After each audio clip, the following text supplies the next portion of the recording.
मित्रांनो, तुमचं पुन्हा एकदा सुमिरित मराठी ह्या यूट्यूब चॅनेलवर स्वागत आहे. आजची कथा सुरू करण्यापूर्वी जर कोणी ह्या चॅनेलवर पहिल्यांदाच आले असाल आणि अजूनही सबस्क्राईब केले नसेल तर नक्की सबस्क्राईब करा. धन्यवाद. आज ती परत येईल. ती येण्याची चाहूल मला सहजच लागते. ऋतू कोणताही असो, पाऊस पडणार हे नक्की. ढग जीव मुठीत घेऊन धावू लागतात. वारा भणाणतो. झाडे झिंगल्यासारखी डोलू लागतात. कुत्रे आभाळाकडे पाहून विव्हळतात. झाडून सर्व अपशकून स्पर्धा लागल्यासारखं एकामागे एक घडू लागतात. लोक म्हणतात ऋतुचक्र बदलून गेलं आहे. निसर्गात असमतोल निर्माण झाला आहे. मी हे सर्व निमूटपणे ऐकत असतो आणि मनाशी हसतो. ती येणार असते. ती पहिल्यांदा आली तेव्हा मीही लोकांसारखाच सामान्य विचार करत होतो. जोरदार पावसामुळे घराच्या छपरावरून पागोळ्या लागल्या होत्या. इवलेसे अंगण बुडल्यातच जमा होते. त्या अवकाळी पावसानेही भिंतींना ओल येते की काय अशा भीतीने बायको बावळटासारखी भिंतीवर टॉर्चचा उजेड टाकून बघत होती. अर्थातच वीज गुल झाली होती. भर उन्हाळ्यातली ती संध्याकाळ पावसाने अंधारून आली होती. मी मात्र प्राप्त परिस्थितीचा आनंद लुटत खिडकीपाशी सिगारेटचा धूर काढत उभा होतो. तिच्या कडवट वासाशी मातीचा खरपूस वास एकजीव झाल्याने एक धुंद सुगंध पसरला होता. तेवढ्यात रस्त्यावर रिक्षा येऊन थांबली. माझ्या कपाळावरती आठ्या उमटल्या. अंधारात आणि त्यातही पाऊस असल्यावर पाहुणा नको वाटतो राव. रस्त्यावरून येणारी धुसर आकृती पाहिल्यावर ती एक तरुणी असल्याचं जाणवलं. घराकडे येताना ती थबकली. अंगणात बरेच पाणी साचले होते. अंधारही होता. पाय घसरला तर अशा शंकेने ती थांबली असावी. मी बायकोला हाक मारली. तिनेही खिडकीतून बाहेर पाहिलं. मला खूण केली. दरवाजा उघडून मी बाहेर पडलो. तिच्या चेहऱ्यावर टॉर्चचा प्रकाश टाकून पाहिलं. तिचे डोळे दिपले. अहो, टॉर्च खाली करा आणि रस्ता दाखवा, ती हसत हसत म्हणाली. मी शर्मिंदा झालो. पण नकळत चूक घडून गेली होती खरी. मी टॉर्चने रस्ता दाखवला. ओले पाय घेऊन आम्ही दोघंही घरात शिरलो. ही आगंतुक कोण असावी असा विचार करीत असतानाच वीज आली. ट्यूबलाईटच्या प्रकाशात ती न्हावून निघाली. तिच्याकडे पाहून मी थक्क झालो. वय 20-22 असावं. कमालीची बांधेसूद, त्यातच थोडीशी भिजल्याने कपडे अंगाला चिकटले होते. अत्यंत देखणं रूप असलेली ही बया कोण? माझ्याकडे काय काम असावं तिचं? मी गुंतलोच. तेवढ्यात बायको ओरडली. अगं मुग्धा, तू? अच्छा, तर ही मुग्धा आहे. छान आणि गोड. पण नेमकी कोण असावी? अहो, तुम्ही ओळखलं नाहीत का? आपल्या लग्नात ही एवढीशी होती. माझ्या चुलत बहिणीची मुलगी. बायकोनेच तिढा सोडवला. ओ हो, मुग्धा तर किती मोठी झाली नाही का आता? फारसा संदर्भ लागला नसतानाही मी उगाच काहीतरी बोलून वेळ मारून नेली. पण तिकडे माझ्या बायकोच्या गळ्यात पडून मुग्धा हमसून हमसून रडू लागली. बायकोनेही कळा काढला. काही क्षणातच घरावर सुटकी कळा पसरली.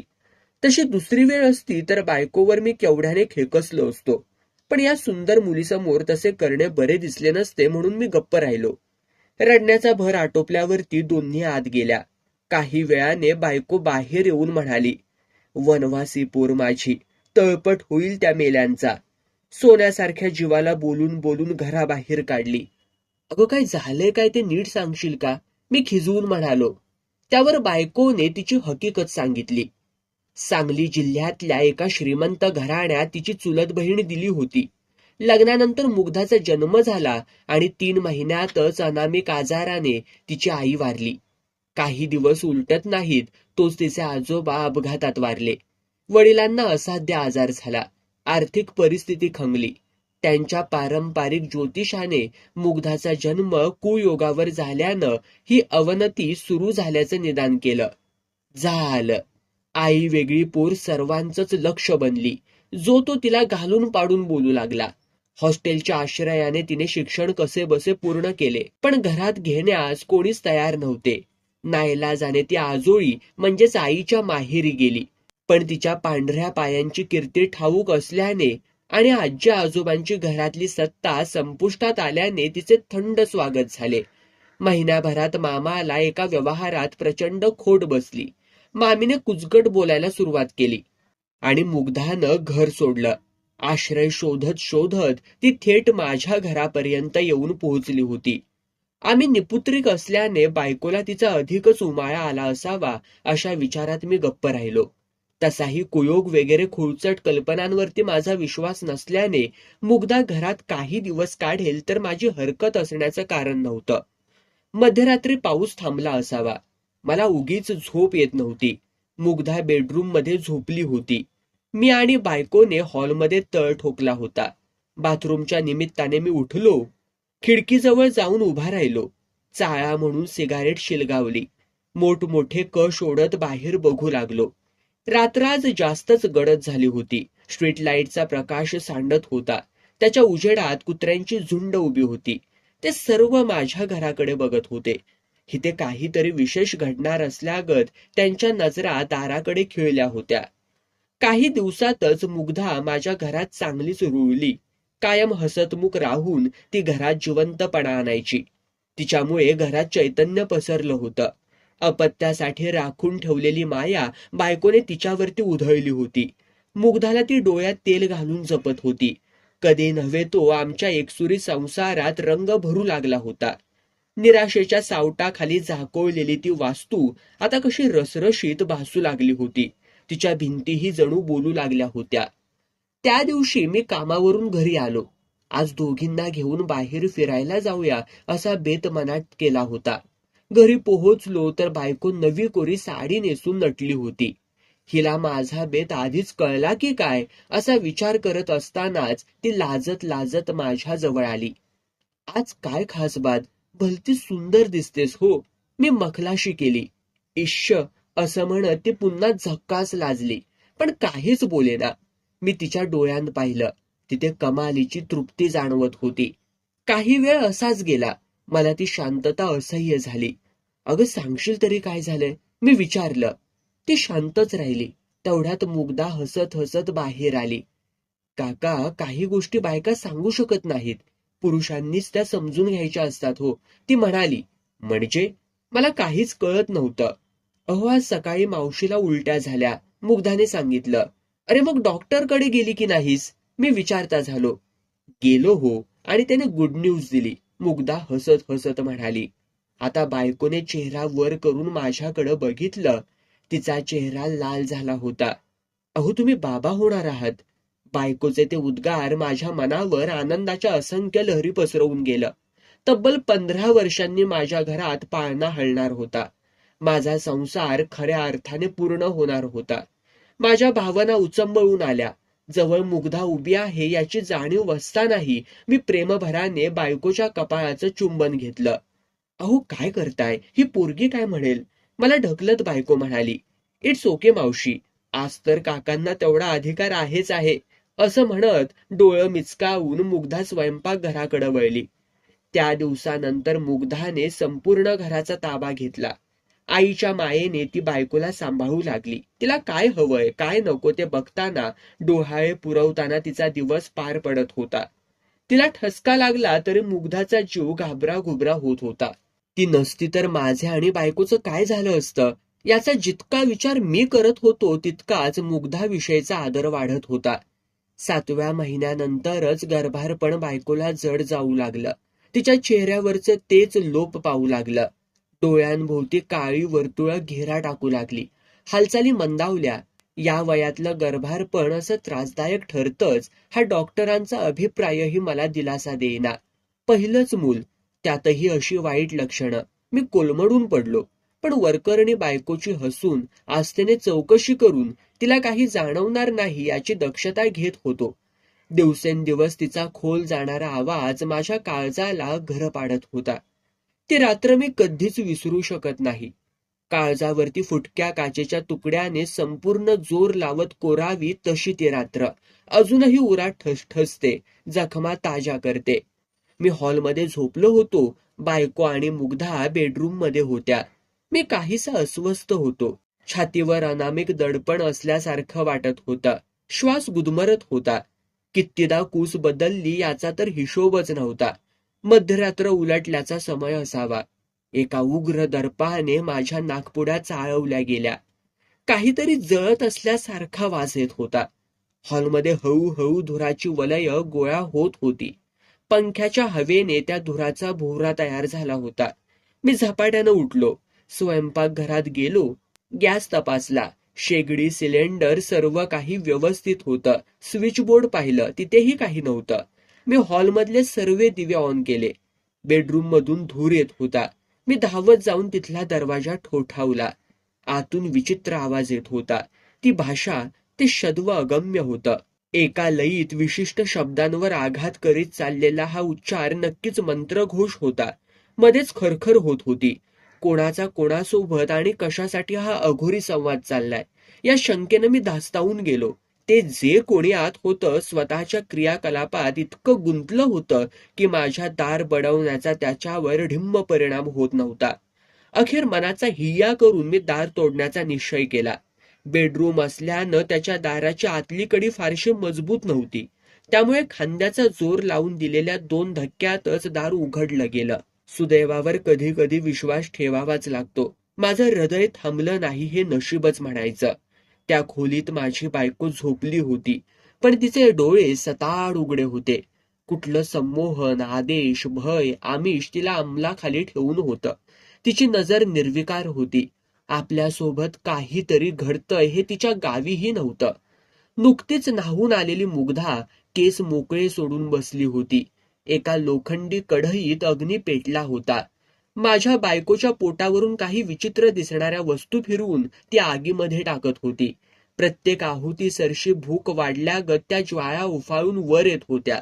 कित्येक वर्षापासून उपाशी असलेल्या त्या अधाशी ज्वाला काही सेकंदातच प्रत्येक आहुती गडप करीत होत्या.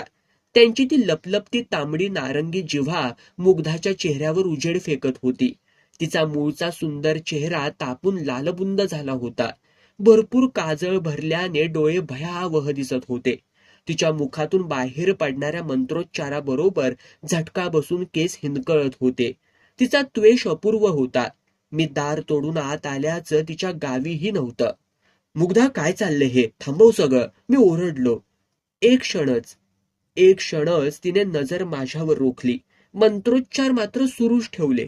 डाव्या हाताने आहुती टाकत उजव्या हाताने मला बाहेर जाण्याचा इशारा केला. भानावर येऊन पाहणारी बायको मात्र केविलवाण्या नजरेनं माझ्याकडे बघत होती. मुग्धाची नजर, कमालीची हुकूमत होती त्यात. त्या काजळ मायेच्या नेत्रातून निघालेली थंडगार आणि शिरशिरे आणणारी अदृश्य काळोखी तिरीप माझ्या डोळ्यांपर्यंत पोहोचली. आणि माझा जणू शक्तिपातच झाला. त्राण हरवलेल्या शरीराने आणि लोळागोळा झालेल्या मनाने मी खोली बाहेर पडलो. हॉलमधल्या बिछाण्यावरती कोसळलो. पराभव स्वीकारूनही त्याची खंत जाणवत नसेल तर पुरुष अधिकच लाजीरवाणा होतो. माझंही तेच झालं होतं. पहाट झाली असावी. माझ्या कपाळावरती कोणीतरी हात फिरवीत होतं. मला त्या स्पर्शाने दुगदुगी आली. डोळे उघडून मी वर पाहिलं. नेहमीसारखी प्रसन्न हसत मुग्धा उभी होती. केवळ नजरेच्या बळावर मला खोली बाहेर हाकलून लावणाऱ्या मघाच्या रौद्र रूपाचा तिच्या चेहऱ्यावर मागमूसही नव्हता. मी काही बोलणार तोच ती म्हणाली, काका घाबरू नका, हे मावशीच्या मर्जीनेच चाललंय. मुग्धाचे ते उद्गार माझ्या कानात तप्त लोहरस ओतून गेले. माझी सरळ साधी बायको अशा प्रकारच्या विधीला मान्यता देते, नव्हे त्यात सहभागी होते. एकाच वेळी आश्चर्य, खेद आणि संताप माझ्या चेहऱ्यावर दाटून आला. मी प्रश्नार्थक नजरेनं मुग्धाकडे पाहिलं. काका, तुम्हाला मूल होणं शक्य नव्हतं आणि मला वाटतं हे तुम्हालाही चांगलंच ठाऊक आहे. मुग्धाने पुढचा आघात केला. मी सुन्न झालो. बायकोच्या गर्भाशयात दोष होता. तिला दिवस जाणं शक्य नाही हे डॉक्टरांनी आधीच सांगितलं होतं. तिचं मन दुखावू नये म्हणून मी ती गोष्ट तिच्यापासून लपवून ठेवली होती. तिनं गर्भार असल्याचं सांगितल्यावर पहिल्यांदा तर चरकलोच, पण दया केली असेल म्हणून त्या आनंदानं स्वीकारलं होतं. काहीही झालं तरी मी तिला दुखावणार नव्हतो. देव इतका चांगला असता तर मग आणखी काय हवं होतं? मुग्धा बडबडली. मी हादरलोच. हिला मनातलं कळतं की काय? हे तू काय केलंस मुग्धा? मी कळवळून विचारलं. काका, आईचं प्रेम मला मिळालं नाही, ते या मावशीनं दिलं. वांज म्हणून तिला येणारं नैराश्य मी पाहू शकत नव्हते. मावशीने खूप हट्ट धरला, सर्व जबाबदारी स्वीकारली, म्हणून मी हा प्रयोग केलाय. मुग्धा जपून जपून बोलत होती. आणि तुला हे कसं जमलं? तू नेमकं काय केलंस? मला उत्सुकता होतीच. मी लहानपणापासून हॉस्टेलवर वाढलेली. आमची रेक्टर या विद्येत महापारंगत होती. आई वेगळी पोर म्हणून माझ्यावर तिचा विशेष जीव होता. जगताना कधी अडचण आलीच तर राहू दे जवळ म्हणून अशा विद्या तिने मला शिकवल्यात. मुग्धा बोलत होती. मावशीला नैसर्गिकरित्या गर्भाधान होणार नाही हे कळल्यानं मला हा प्रयोग करावा लागला. त्यासाठी मृत्यूनंतरही मानवी योनीतून मुक्त होण्याची इच्छा नसलेल्या आत्म्याला आवाहन करावं लागतं. त्याची संमती घ्यावी लागते. त्याला पुन्हा जन्म देणाऱ्या माध्यमाची माहिती दिली जाते. असा आत्मा अत्यंत चिवट असावा लागतो. कारण सृष्टीतल्या पावन शक्ती या निसर्गविरोधी कृत्याला सहजासहजी फलद्रूप होऊ देत नाहीत. त्यामुळे जबर आसक्ती असलेले आत्मेच अशा विधींसाठी घेतले जातात. म्हणजे बायकोच्या पोटात गर्भाऐवजी पुनर्जन्म घेऊ पाहणारा अमानवी आत्मा स्थिरावला होता. तर नुसत्या कल्पनेनेच माझ्या अंगावर शहार आला. ती बिचारी तर वांजपणाचा कलंक पुसण्यासाठी त्या असंगाला उदरात जागा देऊन बसली होती.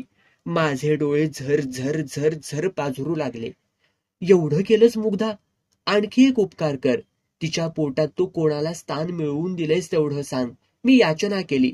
सांगते काका, कोणत्याही दृष्ट आत्म्याला मी बोलावलेलं नाही. मावशीच्या पोटात एक सुष्ट जीव वाढतो आहे, मुग्धा म्हणाली. कोण आहे ते? मी विचारलं. ती माझी आई आहे काका. असं म्हणताना मुग्धाचा स्वर कातर झाला होता. डोळ्यातून अश्रू वाहत होते. हा काय फेरा होता माझ्या नशिबी. निपुत्रिक होतो, उदास होतो, पण सुखी होतो आम्ही. ही पोरगी काय आणि तिनं सर्व काही उन्मळून टाकलं. आईची माया मिळाली नाही म्हणून मग आईला पुनर्जन्म घ्यायला लावायचा. त्यासाठी कोणाचं? तर माझ्या भाबड्या बायकोचं शरीर वापरायचं. ते काही जन्माला येईल? कसे असेल? प्रश्नांच्या वादळाने डोक्यात थैमान घातलं. इतका ताण सहन करणं माझ्या आवाक्या बाहेरचं होतं. मी डोकं गच्च धरून बसलो. मला तस्साच सोडून मुग्धा आत निघून गेली. दोघांच्या बोलण्याचा आवाज मलाच अनोळखी वाटत होता. 9व्या महिन्याची सुरुवात झाली आणि बायकोने हायच खाल्ली. तिच्या हातापायांच्या काड्या झाल्या, गाल बसले. तिच्या पोटात अन्नाचा कण टिकेना. तिला पाहून मीही खंगल्यासारखा होऊ लागलो. त्याच दिवशी अमावस्या होती. बायकोला कळा येऊ लागल्या. दुपारी तिला इस्पितळात नेलं. सायंकाळी लेबर रूम मध्ये घेऊन गेले. तिला असह्य वेदना होत असाव्यात. ती गुरासारखी आरडत होती. एका कोपऱ्यात डोळं बंद करून बसलेली मुग्धा मात्र सातत्यानं काहीतरी पुटपुटत होती. मध्यरात्री डॉक्टर्सची धावाधाव कमालीची वाढली. माझा प्राण कंठाशी आला. मनाशी मी प्रार्थना भाकू लागलो. पण भीतीचा एक अनामिक अमंगळ छाया पुन्हा पुन्हा वर्तुळ बनून डोळ्यांपुढे फिरत होती. 2 किंकाळ्या त्या कॉरिडॉरमध्ये घुमल्या. पहिली घुमली आणि विरली. दुसरीच्या मात्र एकामागे एक लहरी उठत होत्या. तो आवाज मानवी नव्हताच मुळी. असे कित्येक प्रसंग पचवल्याने निर्ढावलेले डॉक्टर माझ्याकडे आले. खांद्यावर हात ठेवून ठेवणीच्या सुरात म्हणाले, आम्ही पूर्ण प्रयत्न केला पण यशस्वी झालो नाही. शी इज नो मोर. आणि बाळाचं काय डॉक्टर? कमालीच्या औत्सुक्याने भरलेला हा आवाज मुग्धाशिवाय कोणाचा असणे शक्यच नव्हते. मी खाडकन तिच्या थोबाडीत लगावली. ती कोलमडलीच. अवदसा, तुझ्या पायी ती गेली ग, म्हणून जमिनीवरती गडाबडा लोळत मी रडू लागलो. तेवढ्यात सावरलेल्या मुग्धाने मला लेकरासारखं कुशीत घेतलं. तिच्या उबदार आश्रयात मी अश्रूंना मुक्त वाट करून दिली. ती मला थोपटू लागली. काही वेळाने वैद्यकीय सोपस्कार पार पडल्यावर स्ट्रेचरवरून बायकोचा मृतदेह बाहेर आला. तिच्या चेहऱ्यावर कमालीची तृप्तता पसरली होती. निर्वाणीचं समाधान तिच्या ओठांवर होतं. पाठोपाठ एक नर्स दुपट्ट्यात गुंडाळून त्या नवजात अर्भकाला घेऊन आली. मुग्धाने ते हातात घेतलं, माझ्या जवळ आणलं. कमालीची गोड पोरगी होती ती, थेट मुग्धाचंच बालरूप. मी मुग्धाकडे पाहिलं. ती भान विसरून बायकोच्या मृतदेहाकडे बघत होती. त्या अर्भकाचा गाल तिने बायकोच्या थंड गार ओठांशी भिडवला. काही सेकंदच बायको हसल्याचा भास झाला. एक जन्म आणि एक मृत्यू, दोन्हींच्या प्रतीकांच्या मधोमध त्या कॉरिडॉर मधल्या मृतवत भासणाऱ्या उजेडात मी उभा होतो. काय मोठं औषध असतं. दुःख कितीही अस्मानी असलं तरी कॅलेंडरची पाने उलटतात तशी त्याची तीव्रता कमी कमी होत जाते. बायकोच्या जाण्याने घरात तयार झालेला अवकाश अवंतीच्या बाललीलांनी भरून गेलं होतं. अवंती, मुग्धानेच ते नाव ठेवलं होतं. तिने जन्मतः गमावलेल्या आपल्या आईचंच ते नाव होतं. निसर्गाच्या विरोधात जाऊन मुक्ती वाचून तडफडणाऱ्या आईला पुन्हा मर्त्य दुनियेत खेचून आणण्याची अचाट कामगिरी पार पाडणाऱ्या मुग्धाचा तेवढा हक्क तर निश्चितच होता आणि मला तो नाकारण्याचं कारणच नव्हतं. मुग्धा तर अवंतीची आईच झाली होती. कासवाची मादी नुसत्या नजरेने पिलांना मोठी करते असे म्हणतात. मुग्धाचं तर अवंतीशी दुहेरी नातं होतं. अवंती तिची पूर्वाश्रमीची आई होतीच, शिवाय माझ्या बायकोला पणाला लावून तिचा जन्म झाला होता. त्यामुळे मुग्धाची तिच्यावरील माया अक्षरशः उतू चालली होती. उरलो होतो मी, अगदी एकटा. माझ्यावरील दोघींची माया तसूभरही कमी नव्हती. पण दोघांमध्ये संपूर्ण मिसळण्याचा प्रयत्न करूनही मला एकटं एकटं वाटत होतं. त्या भागातले लोक आताशी माझ्याकडे विचित्र नजरेने पाहत असल्याचं जाणवत होतं. विशेषतः स्त्रिया. मी ये-जा करताना त्या एकमेकींच्या कानाशी लागत. नाकासमोर चालणाऱ्या माझ्यासारख्या सरळ मार्गी माणसाला ते कोडच होतं. पण शेजारच्या लिमयेंनी एक दिवशी सर्व काही स्पष्ट केलं. मला हाक मारून घरात बोलावल्यावरती ते म्हणाले, वहिनी जाऊन 2 वर्ष झाली असतील नाही का? हो, मी म्हटलं. मग तुम्ही मुलीसाठी दुसऱ्या लग्नाचा विचार करायला हवा, त्यांनी सुचवलं. मला त्याची काही गरज वाटत नाही, मी सरळ सांगितलं. बरोबर, कशी वाटणार? हा आवाज सौ लिमयेंचा होता. म्हणजे? मी न कळून विचारलं. वेड पांघरू नका. घरात तरणी ताठी पोर आणून ठेवले, मग लग्न कशाला हवं? त्या फणकाऱ्याने म्हणाल्या. तोंड सांभाळा वहिनी, मुग्धा माझ्या मुलीसारखी आहे. मी चिडलो होतो. ते आम्हाला सांगू नका. मुलीसारखी असेल तर लग्न लावून द्या तिचं. कॉलनीत काय काय चर्चा होतायत ते माहिती आहे का? मिस्टर लिमयेही उखडले होते. अहो लिमये, असं काय करता? माझ्या मुलीला कोण सांभाळणार मग? मी धायकुतीला आलो होतो. म्हणूनच सांगतोय, तुम्हीही लग्न करा आणि तिचंही लावून द्या. शेजारी म्हणून आम्हाला भंडावतात लोक. लिमयेंनी तुकडा तोडला. मी उठून घरी आलो. तो संपूर्ण दिवस डोक्याचा भुगा झाला होता. लिमये म्हणतात त्यात काही गैर नव्हतं. कॉलनीतल्या सर्वांनी मसलत करून लिमयेंना बोलण्यासाठी उद्युक्त केलं असणार. माझ्या खाजगी आयुष्यात नाक खुपसण्याचा त्यांना काय अधिकार? मला काहीशी तर चिडच आली. अवंती चालत येऊन सरळ माझ्या पोटावर चढली. माझ्या कानाच्या पाया ओढू लागली. मी तिच्या चेहऱ्याकडं पाहिलं. तिची जिवणी, डोळे, ओठ सर्व काही मुग्धासारखे होते. तिच्याशी काही वेळ खेळल्यावर मी मुग्धाला हाक मारली. लगबगीने येऊन तिने अवंतीला घेतलं. माझा चेहरा पाहून विचारलं, काका काही बिनसलंय का आत? तब्येत बरी नाही का? नाही ग, हे साले कॉलनीवाले उगाचच, मी दुखऱ्या स्वरात म्हणालो. का काय झालं? तिनं आग्रहानं विचारलं. मी हे आडपडदा न ठेवता सर्व काही सांगून मोकळा झालो. बोलणं आटोपून तिच्याकडं पाहिलं. मुग्धाचे टपोरे डोळे पाण्याने भरले होते. ओठ थरथरत होते. मी काहीतरी बोलणार, तोच माझी नजर तिच्या कडेवरील अवंतीकडे गेली. तिने मुग्धाला घट्ट पकडलं होतं. तिची नजर, तिथे डोळे नव्हतेच जणू. 2 धगधगते निखारे कुणीतरी खोबणीत ठेवले होते. दात गच्च मिटले गेले होते. अवंती! मी बेंबीच्या देठापासून ओरडलो. तशी मुग्धा भानावर आली. तिने अवंतीकडे पाहिलं. क्षणार्धात ती सामान्य झाली होती. मी मात्र अजूनही त्या इवल्याशा निष्पाप जीवाच्या प्रतिक्रियेवरती हैराण होतो. या घटनेला 4 दिवस उलटले असावेत. सकाळी मला कल्लोळाने जाग आली. गल्लीत खूप माणसे जमली होती. मीही तोंड धुवून त्या गर्दीत पोहोचलो. 1-2घांना विचारलं, काय घडलंय म्हणून. अहो 4 दिवसापासून लिमये घराबाहेर पडलेले नाहीत. पेपरवाला, दूधवाला दार ठोकून ठोकून परत जात आहेत. दाराला कुलूपही नाही. काय घडलं असावं देवच जाणे. काही वेळात पोलिसांची जीप येऊन पोहोचली. गर्दीला पांगवत एक फौजदार, 2 हवालदार दाराजवळ पोहोचले. कुठूनही मार्ग नसल्याने दार तोडण्याचा निर्णय घेण्यात आला. पंच म्हणून माझ्यासह 2घांना तयार केले.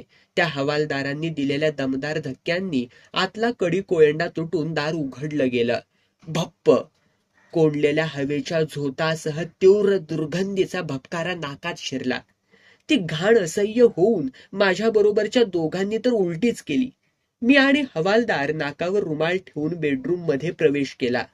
तिथलं चित्र कोणालाही हृदयविकाराचा झटका आणण्यासाठी पुरेसं होतं. बिछाण्यात लिमयेंचं शरीर पालथं पडलं होतं. त्यांचा चेहरा मात्र वर होता. कमालीच्या पाशवी ताकदीने त्यांची मान कोणीतरी पिरगाळली होती. शरीर सडण्यास सुरुवात झाली होती. लिमये वहिनी बेडरूमच्या कोपऱ्यात बसल्या होत्या. डोळे सताड उघडे होते. चेहऱ्यावर काहीतरी भयंकर पाहिल्याचे भाव होते. नाक कानातून पिवळा जर्द स्त्राव बाहेर आला होता. नेहमी वटवट करणारे, कुचकं बोलणारं त्यांचं तोंड केविलवाणं दिसत होतं. मी शिसारीनं मान फिरवली. घाई गर्दीत पंचनाम्यावरती सह्या करून मी घराकडे पळालो. मनात काहीतरी अशुभ शिरू पाहत होतं. आंघोळीसाठी गेला तेव्हा बाथरूम मधून पाण्याचा आवाज येत होता. बहुतेक मुग्धा आत असावी. अवंतीला पाहण्यासाठी तिच्या खोलीत गेलो. तिची झोपमोड होऊ नये म्हणून हलक्या हाताने दार उघडलं. आत डोकावलं. पोटातली आतडी सपकन हल्ली. हृदय धाड धाड उडू लागलं. जीभ घसा कोरडा पडला. भोवळ आल्याने मी भिंतीचा आधार घेऊन उभा राहिलो. छतावर उलटी लटकून पालीचा पिच्छा करीत अवंती पळत होती. खदाखदा हसणाऱ्या अवंतीला पाहून ते ओंगळवाणे जीव भयाने पळत होते. जमीन, भिंत, छत अशा चौफेर पळणाऱ्या अवंतीला पाहून मी मटकन खालीच बसलो. किती वेळ गेला ते कळलंच नाही. थोडा भानावर आलो तेव्हा पाहिलं. मुग्धा माझ्या मागे उभी होती. तिचे शरीर भीतीने थर थर कापत होते. कोणत्याही क्षणी ती खाली कोसळण्याची शक्यता होती. तिकडे छतावरून भिंतीवर उतरत हळूहळू अवंती खाली येत होती. पुढचे अरिष्ट लक्षात घेऊन मी संपूर्ण बळ एकवटून उभा राहिलो. मुग्धाला खेचतच शेजारच्या खोलीत घेऊन गेलो. तिच्या अंगात भरलेली भीती अद्याप कमी झाली नव्हती. तिला खुर्चीवर बसवून पाणी पाजल्यानंतर तिला थोडी तरतरी वाटू लागली. काही वेळाने तिला जोराचा हुंदका फुटला. काका, मला माफ करा. मीच हे संकट ओढवून घेतलंय. मावशीचा बळी गेला आणि हे सर्व, ती दाटलेल्या कंठाने म्हणाली. मुग्धा, तू हे आईच्या प्रेमापोटी केलंस. पण बघितलंस का निसर्गाच्या विरोधात जाऊन केलेल्या कृत्याचे परिणाम काय होत आहेत ते? हे अमानवी तत्व घरात ठेवून आपण सुखाने जगू शकू का ग? मी म्हणालो. पुढे आणखी काही बोलणार तोच मुग्धाने डोळ्यांची उघडझाप करून मला गप्प राहण्याचा इशारा केला. आम्ही दोघांनी एकाच वेळी दाराकडे बघितलं. दोन्ही हात कमरेवर ठेवून अवंती दारात उभी होती. आमचं बोलणं तिला आवडलं नसावं. तिचा गोड चेहरा उग्र झाला होता. डोळ्यात आग पेटली होती. घशातून नाराजी दर्शवणारी खरखर श्वासागणिक बाहेर पडत होती. आई, हे काय चाललंय तुझं? मुग्धा तिच्यावर खेकसली. अवंती मात्र ढिम्मपणे उभी होती. तुला परत आणण्यासाठी मी नको ते केलं. मावशीने जीव दिला, त्याची परतफेड तू अशी करतेस? मुग्धा बडबडत होती. मुग्धा, शेजारच्या लिमये पती पत्नीची क्रूर हत्या झाले. त्यांना मारणारी शक्ती अमानवी आहे. हाल हाल करून मारले ग त्यांना, मी म्हणालो. मुग्धाचे डोळे विस्फारले गेले. ती क्रोधाने अवंतीकडे पाहू लागली. अवंतीच्या डोळ्यात आता पाणी होतं. तिचा रडवेला चेहरा माझ्याने बघवेच ना. मी पुढे होऊन तिला कडेवर घेतलं.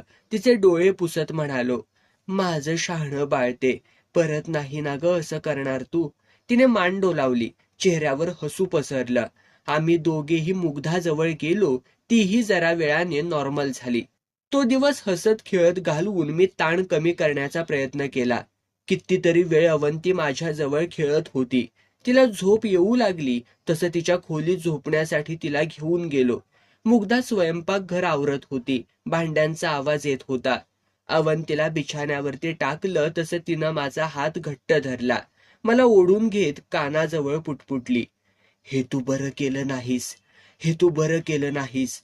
तिच्या तोंडून निघालेला तो पहिलाच शब्द, आणि त्यातही उघड उघड इशारा होता.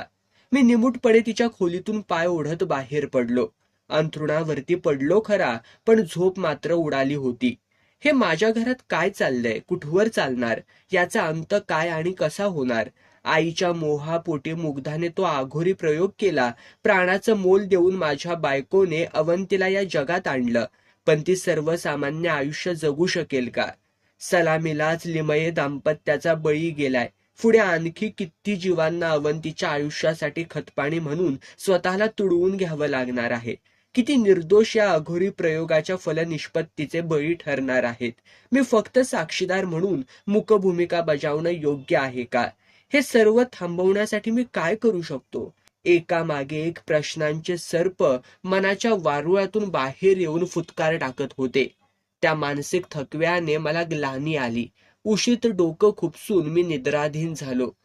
मध्यरात्र झाली असावी. मला अस्वस्थ वाटू लागलं.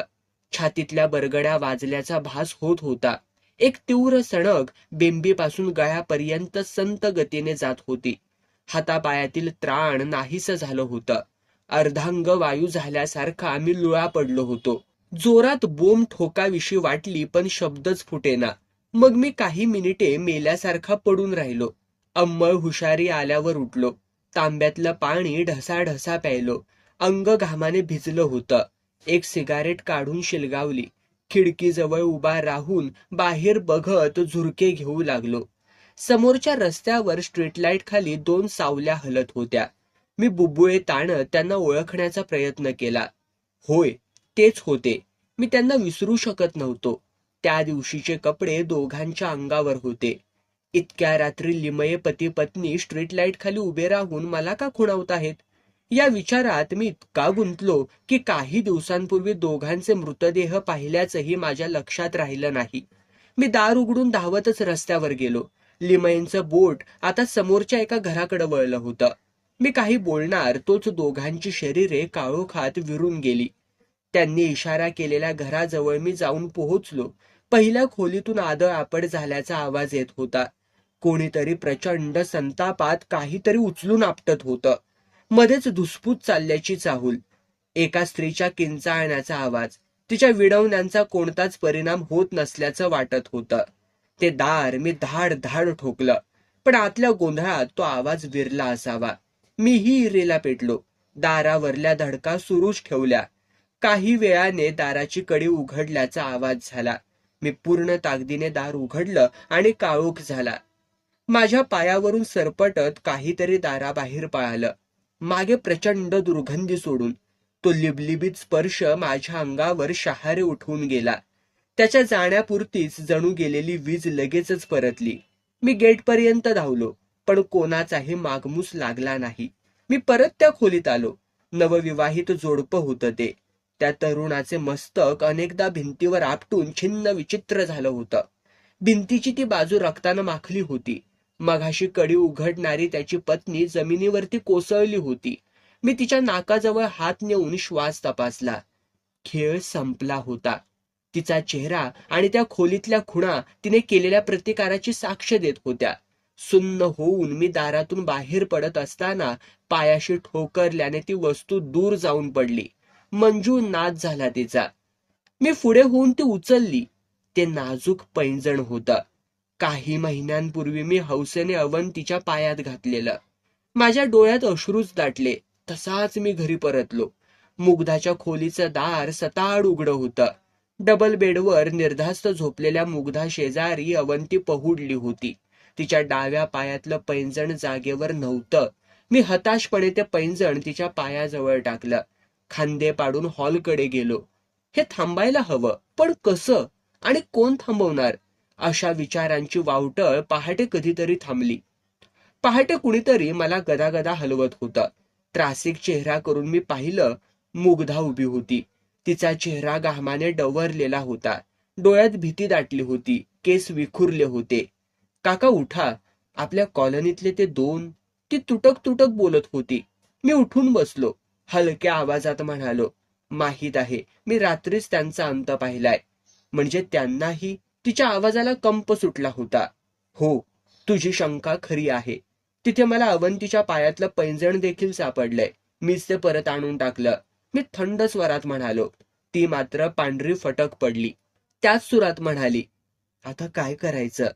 हे भलतंच काही घडतंय. ते तू बघ. तिला परत पाठवण्याशिवाय गत्यंतर नाही. तू जे या जगात आणलंयस ते मानवी नाही मुग्धा. या दुनियेत ते रमणार नाही. त्याची भूक मोठी आहे आणि ते अत्यंत पाशवी पद्धतीने ती भूक पूर्ण करतंय. मी ठामपणे सांगितलं. आता या प्रकाराचा सोक्ष मोक्ष लावणं अत्यावश्यक झालं होतं. काका, मला ते शक्य नाही. माझ्या आवाक्याबाहेरचं आहे ते. मुग्धाच्या आवाजात हताशा आणि निराशा होती. काहीतरी मार्ग काढलाच पाहिजे मुग्धा, अन्यथा तुझी आणि माझी गतही त्या 4 जीवांसारखीच होईल ग, मी सांगितलं. काहीच न बोलता ती माघारी वळली. सकाळी 10 वाजले असावेत. चहा देताना मुग्धाने माझ्या हातात एक पाकिट आणि कागद दिला. ती बरीच सावरलेली दिसली. बाहेर जाऊन वाचा, तिने पुटपुटत सांगितलं. काही वेळाने घरापासून सुरक्षित अंतरावरती पोहोचून मी त्या कागदाची घडी उघडली. त्यातला मजकूर वाचू लागलो. काका, गर्भाधानाचा विधी मला माहीत आहे, पण अवंतीला तिच्या जगात पाठवणं मला शक्य नाही. त्यासाठी प्रचंड सामर्थ्याची गरज आहे. खाली दिलेल्या पत्त्यावर जा. हे पाकिट तिथल्या बाईच्या हातात द्या. नक्कीच काहीतरी मार्ग निघेल. तो मजकूर वाचून मी काहीसा गोंधळलो, पण घाई करणं गरजेचं होतं. प्रवासासाठी आवश्यक पैसे घेऊन मी लागलीच निघालो.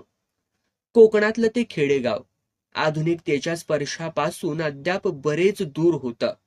तासाभराच्या पायपिटीनंतर ते सापडलं.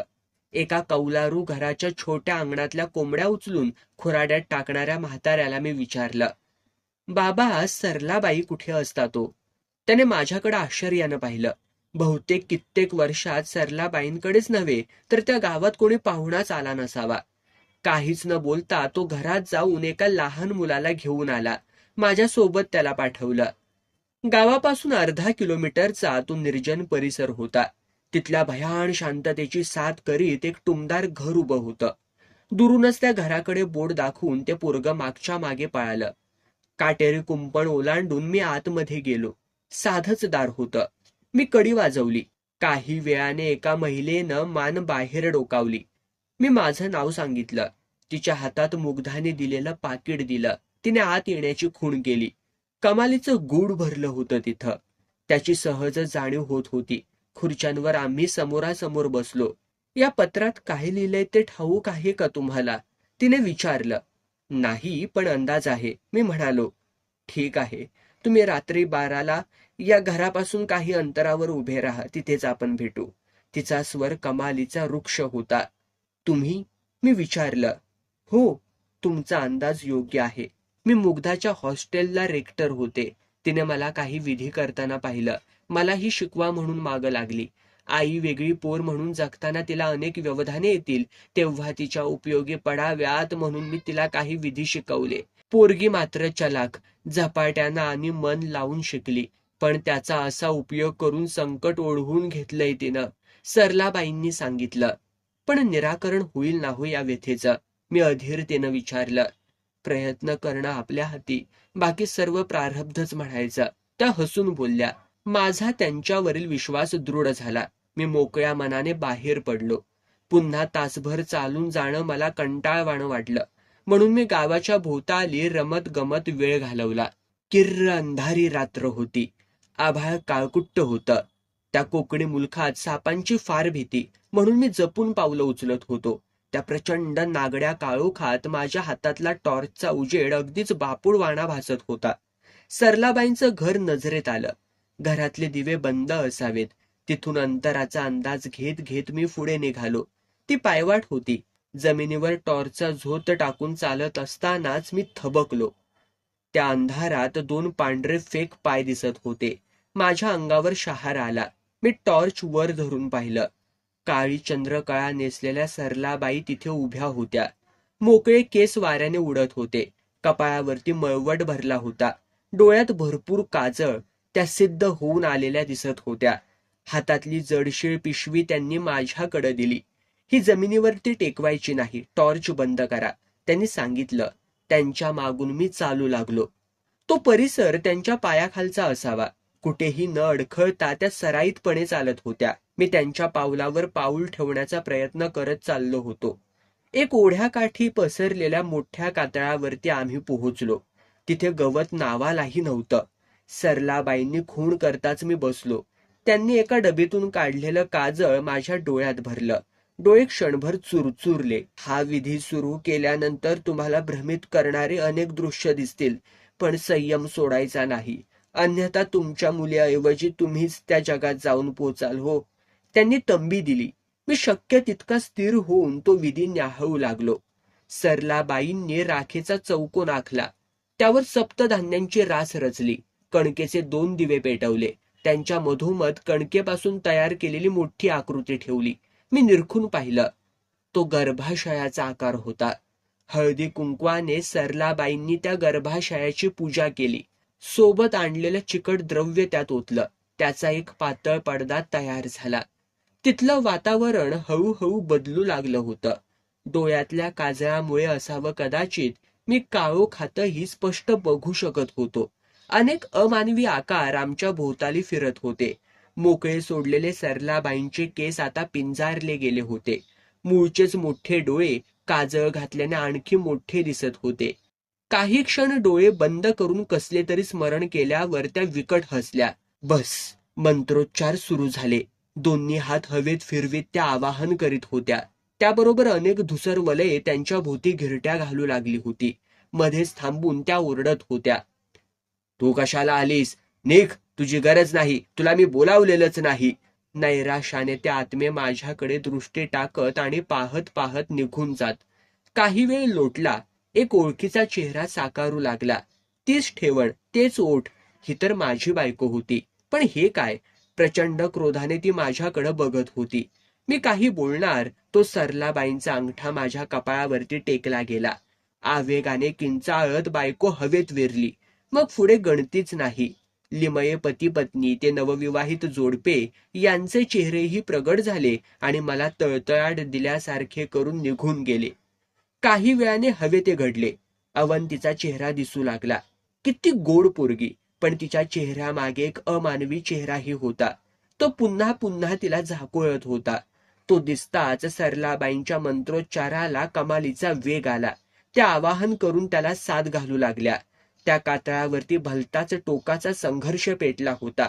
अवंतीच्या आत्म्याला पुन्हा गर्भाशयात घालू पाहणाऱ्या सरलाबाई आणि तिथे जाण्याची अजिबात इच्छा नसलेलं ते. कितीतरी वेळ ही झटापट चालली होती. शेवटी त्याने सरलाबाईंवर आघात केला.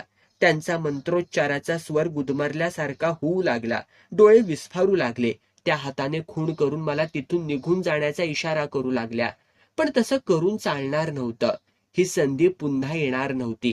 मी श्वास स्थिर केला. ते अगम्य भाषेतलं अमोघ मंत्र माझ्या मुखातून बाहेर पडू लागले. अस्खलित उच्चार आणि शब्दाघात त्या आसमंतात भरून गेले. अवंती सोडली तर इतर सर्व आत्मे लागलीच नाहीसे झाले. क्षणभरापूर्वी झालेली स्वतःची केविलवाणी अवस्था विसरून सरलाबाई माझ्या तोंडाकडे बघत होत्या. दोन्ही बाहू जमिनीशी समांतर करीत मी मुठी उघडल्या. त्या वातावरणातली हवा दोन्ही मुठीच्या पोकळीत सामावून त्या बंद केल्या. कमालीचा जोर लावत दोन्ही हातांचे पंजे त्या गर्भाशयाजवळ नेले. त्यासरशी अवंतीच्या चेहऱ्यामागे दडलेल्या त्या भयंकर चेहऱ्याने भीषण असा निनाद केला. पण आता वेळ संपली होती. मी दोन्ही मुठी त्या गर्भाशयातल्या चिकट द्रवात रित्या केल्या. त्यासरशी तो अमानवी चेहरा त्या द्रवात शिरला. मी ते गर्भाशय आवळून बंद केलं. शेजारच्या दिव्यातले तेल शिंपडून त्या अभद्र जीवाचं ते आश्रयस्थान जाळून टाकलं. सरलाबाई पिसाटासारख्या माझ्याकडे बघत होत्या. तू तू त्यांच्या तोंडातले शब्द बाहेर येण्यास तयारच नव्हते. मला वेळ घालवायचा नव्हता. मी कौशल्याने कमरेला खोचलेली सुरी काढली. डाव्या हाताने सरलाबाईंचे केस घट्ट आवळत उजव्या हाताने त्यांचा गळा चिरला. तिथल्या उष्ण रक्ताची धार माझा हात भिजवत होती. मी समाधानाने हसलो. प्रकृती आणि विकृतीमधल्या संघर्षाला कित्येक युगांची पार्श्वभूमी आहे. एकमेकांवर मात करण्यासाठी दोघांना एकाच माध्यमाचा आधार घ्यावा लागतो, मनुष्यजात. स्वतःचा स्वार्थ साधण्यासाठी कोणत्याही टोकाला जाण्याची तयारी असलेली इतकी हिडीस जमात ना पिशाच्यात असते ना प्राण्यात. पिशाच्च काय, जशी वापरावी तशी वापरली जातात. त्यांना ना विवेक बुद्धी असते ना कृत्याची जाणीव. प्राण्यांचं तरी काय वेगळं असतं हो. मनुष्याच्या प्रार्थना जशा दैवतांना दैवत्व बहाल करतात, तशाच अमानवी शक्तींना प्रार्थना अद्याप शाबूत ठेवून आहेत. मग देव आणि या अघोरी शक्तींना जो तो त्याच्या त्याच्या वाकुबाप्रमाणे मानू लागतो. दोघांच्या उपासनेच्या मागे मूळ प्रेरणा एकच, लोभाची, आशेची आणि अपेक्षापूर्तीची. याच मार्गाचा मीही एक पथिक होतो. ते देव, त्यांच्या कृपाकटाक्षासाठी करावयाची व्रतवैकल्य आणि त्यासाठी पाहावी लागणारी वाट, सर्व काही उबग आणणारं. किड्यामुंगीसारखी या पृथ्वीवर पसरलेल्या क्षुद्र मानवी जीवांपैकी बहुतेकांची पसंती देव म्हणवणाऱ्या तथाकथित सुष्ट शक्तींनाच. या भाविकांच्या अपेक्षाही त्यांच्यासारख्याच क्षुद्र. आजारपण घालव, संपत्ती दे, संतती दे, दुःख निवारण कर अशा. माझी महत्वाकांक्षा कोणत्याच दैवताकडून पूर्ण होऊ शकणारी नव्हती. मला अघोरी साधनेकडे वळण्यावाचून पर्यायच नव्हता. मला अखंड स्वामित्व हवं होतं. या शूद्र जगातील दीड दमडीचे लोक मला कायम भीतीच्या सावटाखाली दिसायला हवे होते. त्यासाठी मला स्वतःची फौज तयार करायची होती. म्हणून मला वखवकलेल्या अतृप्त आत्म्यांना पुन्हा जन्म घ्यायला लावणं आवश्यक होतं. त्यासाठीची सिद्धीही मी मिळवली होती. पण हा प्रयोग दुसऱ्याच्या हातून करून घेतला तर अधिक फलदायी ठरतो. म्हणून मी एक एक पात्र निवडून फासे फेकण्यास सुरुवात केली. लग्नात छोट्या मुग्धाला पाहिलं आणि मी थक्क झालो. ती एक सशक्त माध्यम होती. तिचा जन्मच कुयोगावर झाला होता. एक सुप्त अनैसर्गिक शक्ती तिला जन्मतःच लाभली होती. या शक्तीची तिला जाणीव होण्यासाठी ती घराबाहेर पडणं आवश्यक होतं. तिची अवदसा म्हणून झालेली संभावना मला चांगलीच उपयोगात आली. सरलाबाईंच्या अघोरी विद्येचा स्पर्श तिला झाला. आता मला डाव टाकणं आवश्यक होतं. तिच्या मनात माझ्या घरी येण्याची इच्छा मी तंत्राद्वारे प्रबळ केली. आई विना वाढलेल्या मुग्धाला अनेकदा स्वप्नात आईची प्रतिमा दाखवून भावनिक केलं. माझी भोळी बायको मुग्धाच्या आईला या जगात जन्म घेऊ देण्यासाठी जीवाचं मोल द्यायला तयार झाली. ती जगूनही उपयोग नव्हता. माझ्या प्रयोगाआड ती आली असती. त्यामुळे 7व्या महिन्यापासून मारण तंत्राचा वापर करून मी तिला तिळ संपवू लागलो. अवंतीच्या जन्मासोबतच तिचं काम संपलं. तसा तिचा अडथळाही मी दूर केला कायमचा. मुक्ती लाथाडून पुन्हा जन्म घेण्याची आस असलेल्या अमानवी जीवांना आकृष्ट करण्याची मुग्धाची हातोटी बिनतोड असल्याचं सिद्ध झालं आणि माझ्या कुटील योजनेचं पुढचं पाऊल मी टाकलं. अवंती एक अनैसर्गिक प्रक्रियेतून जन्माला आलेलं बाळ. तिची संहार क्षमता प्रचंड होती. त्याची चाचणी घ्यावी म्हणून मी सिद्ध केलेलं पिशाच्य तिच्यात प्रवेशलं. नसता चोंबडेपणा करणाऱ्या लिमयेंना मी पहिलं लक्ष केलं. त्या रात्री अवंतीतल्या त्या पिशाच्याने अमानवी ताकद लावून लिमयीची मान पिरगळली तेव्हा मी दारात उभा राहून तो तमाशा बघत होतो. मला पाहून थक्क झालेल्या लिमयेबाई धक्क्यानेच गेल्या. वाह, काय सुंदर दृश्य होतं ते. माझ्या इशाऱ्यावर ते पिशाच्य त्या खोलीत धुमाकूळ घालत होतं. असली कितीतरी पिशाच्य मी मंत्राच्या सामर्थ्यावरती खेळवणार होतो. पण तो अंदाज चुकलाच म्हणायचा. त्या दिवशी ते नवविवाहित दाम्पत्य माझं लक्ष कधीच नव्हतं. अवंतीच्या शरीरातले ते पिशाच्य माझ्या नियंत्रणाबाहेर गेलं. ते दाखवून मला खिजवण्यासाठीच लिमये त्या रात्री घराबाहेर उभे होते. खरंच तो माझा सपशेल पराभव होता. कुठल्याही आदेशाशिवाय अवंतीने त्या पतीपत्नीला संपवलं. मी मुळापासून हादरलो. तिच्यावरचं माझं नियंत्रण घालवलं कोणी? उद्या अवंतीच माझ्या जीवावर उठली तर काय? मुग्धा, होय मुग्धाच. तिच्याशिवाय कोणी हे करणं शक्यच नव्हतं. म्हणजेच तिला माझा संशय आला नव्हता, पण त्याची खातरजमा करणं तिच्या आवाक्याबाहेरचं होतं. मूर्ख पोरगी. तिचा संशय खरा ठरवण्यासाठी मला सरलाबाईंकडे पाठवून मोकळी झाली.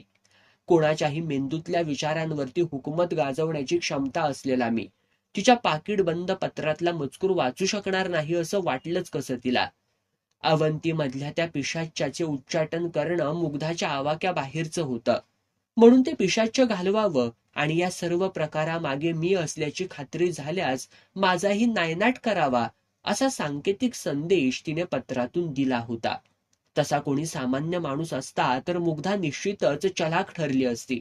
पण ही त्या गाठ माझ्याशी होती शेवटी. मला पाहिल्याबरोबर सरलाबाईंनी ओळखलं होतं. अघोरी विद्येत तिचा तेवढा अधिकार होताच, पण विविक्षित स्थळी नेल्याशिवाय मला संपवणं तिला शक्य होणार नव्हतं. आणि सर्वात महत्वाचं म्हणजे आपला सामना कोणाशी आहे याची तिला पुरेशी कल्पना आली नाही. ते पिशाच्य पुन्हा गर्भाशयात पाठवण्यापूर्वी तिने माझ्यावरती सोडलं, पण माझ्या सामर्थ्याच्या प्रभावाने ते परत फिरलं. त्याला इप्सित स्थळी पाठवल्यानंतर सरलाबाईंना जिवंत ठेवण्याचं प्रयोजन उरलंच नव्हतं. माझा खरा चेहरा ओळखणारा अखेरचा चेहरा संपला होता. मी सही सलामत परतलो. हे पाहून मुग्धाच्या नजरेत माझं निरपराधित्व आपसुकच सिद्ध होणार होतं. मग तिला कह्यात घेऊन हवी ती कृत्य करवून घेणं फार अवघड नव्हतं. सरलाबाईंच्या मृतदेहाची विल्हेवाट लावून मी परत निघालो. सर्व गोष्टी जुळून आल्या होत्या. हा फार उत्तम संकेत होता. माझी सर्व स्वप्न लवकरच पूर्ण होणार होती. प्रवास करताना सर्व घटनाक्रम आठवत असतानाच बस स्टँडवर पोहोचलो. खुशीत शीळ घालतच मी घरी आलो. मुग्धा अवंतीला खेळवत होती. मला पाहून ती चकितच झाली. काही वेळाने तिच्या चेहऱ्यावर हसू फुटलं. मी अवंतीला उचलून जवळ घेतलं. तिचे निरागस डोळे, गोंडस चेहरा पुन्हा पुन्हा न्याहाळला. त्या पिशाच्च्याच्या गवसणीचा मागमूसही आता उरला नव्हता. समाधानाची लहर अंगावरून फिरून गेली. तो संपूर्ण दिवस आम्ही खूप आनंदात घालवला. पुढच्या योजनेची खुणगाठ मनाशी बांधत मी पहुडलो होतो. मध्यरात्र झाली होती. हॉलमध्ये पाऊले वाजली. मी डोळे उघडून पाहिलं, मुग्धा येत होती.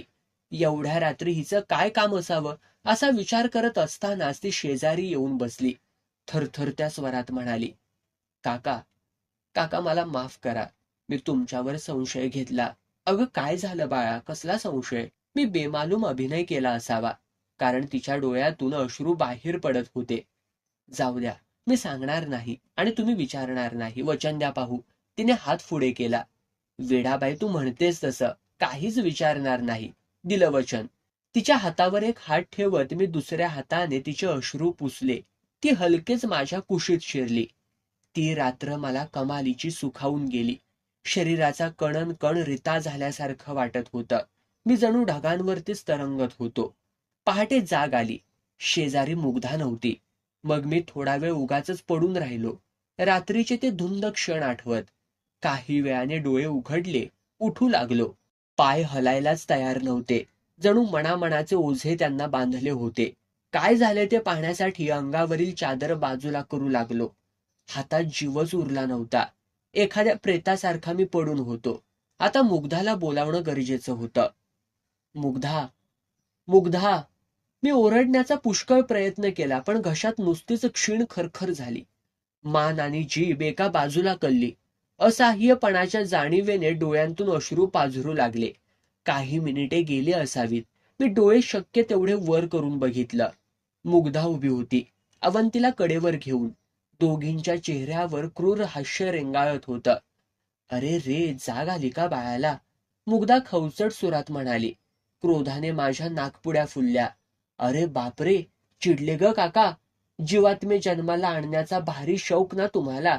आता बसा कुकुळ बाळ बनून. ती खिजवत होती, पण शब्दात संताप भरला होता. डोळ्यात अंगार पेटला होता.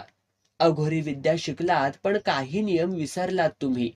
गुरु शिष्यात अदृश्य संकेतांचे नाते तयार होते. सरलाबाईंचा बळी घेतला तुम्ही.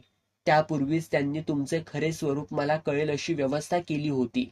तुम्हाला काय वाटलं, मी शारीरिक ओढीने रात्री तुमच्याजवळ आले? तुमची प्राणशक्ती आणि विद्या मला शोषून घ्यायची होती. आता तुम्ही म्हणजे केवळ एक जिवंत प्रेत आहात कृत्याला. मी ऐकण्याखेरीज काहीच करू शकणार नव्हतो. 10 वर्षे उलटली. अवंती मोठी झाली. किती मोठी? मुग्धाकडून ती विद्या शिकण्या इतकी.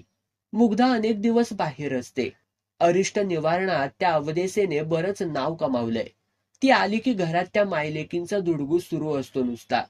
मी मात्र त्यांच्या दयेवर जगतोय. कदाचित हीच त्या अवदसांनी दिलेली देणगी असावी.